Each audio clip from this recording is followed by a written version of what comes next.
স্বাগতম সবাইকে অমিয়ধারা ইউটিউব চ্যানেলে। মাওলানা রুমি রহমাতুল্লাহ রচিত মসনবী গ্রন্থ হতে আজকের আলোচ্য বিষয় হচ্ছে আল্লাহ পাকের নৈকট্য লাভের দুটি পন্থা এবং উহার ফজিলত। আর পন্থা দুটি হচ্ছে মাকামে হাস্তি এবং মাকামে ইস্তেগরাক।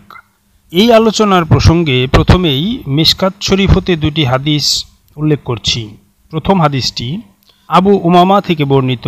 হুজুরে পাক আলাইহিস সালাতু ওয়াস সালাম বলেছেন, আল্লাহ পাকের নিকট সর্বাপেক্ষা পছন্দনীয় বস্তু হল দুই প্রকারের ফোঁটা এবং দুই প্রকারের চিহ্ন। আল্লাহ পাকের ভয়ে নির্গত চোখের অশ্রুর ফোঁটা এবং দ্বীনের পথে উৎসর্গিত রক্তের ফোঁটা।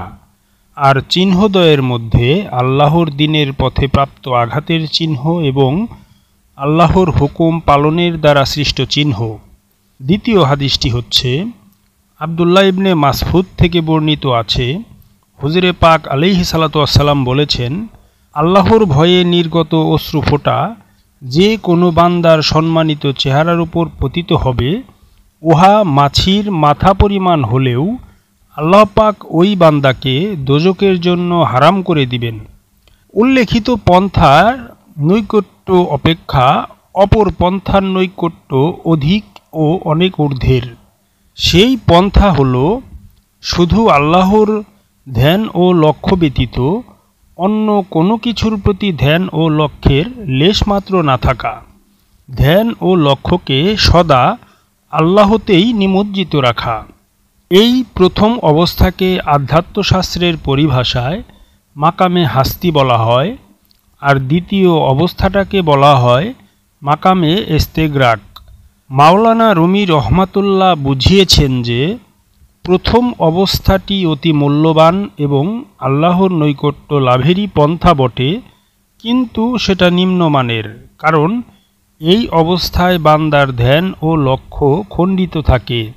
তার ধ্যান ও লক্ষ্যের এক খণ্ড বা অংশ আল্লাহ ভিন্ন অন্য বস্তুর প্রতিও থাকে, যথা গোনাহের প্রতি, দোজক বেহেশতের প্রতি ইত্যাদি। এই অবস্থাটাকেই মাকামে হাস্তি বলা হয়েছে।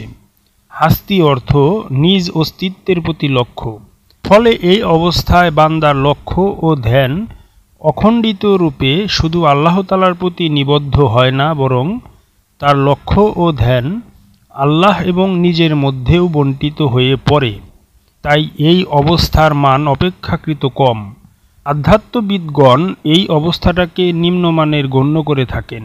পক্ষান্তরে দ্বিতীয় অবস্থায় বান্দার লক্ষ্য ও ধ্যান পরিপূর্ণরূপে এক আল্লাহর প্রতি নিমগ্ন থাকে। এই জন্যই এর নাম মাকামে ইস্তেগরাক। ইস্তেগরাক অর্থ নিমজ্জিত হওয়া। অতএব আল্লাহর প্রতি ঈমানের মূল বস্তু ওয়াহদাহু লা শরীকা লাহু, আল্লাহ এক অংশীদারবিহীন, এই সত্যের বিকাশে নিমজ্জিত হয়ে যাওয়া। এই অবস্থার মান উচ্চ এবং সাধক ও আধ্যাত্মবিদগণ এই অবস্থাটাকে উচ্চমানের ও ঊর্ধ্ব স্তরের গণ্য করে থাকেন।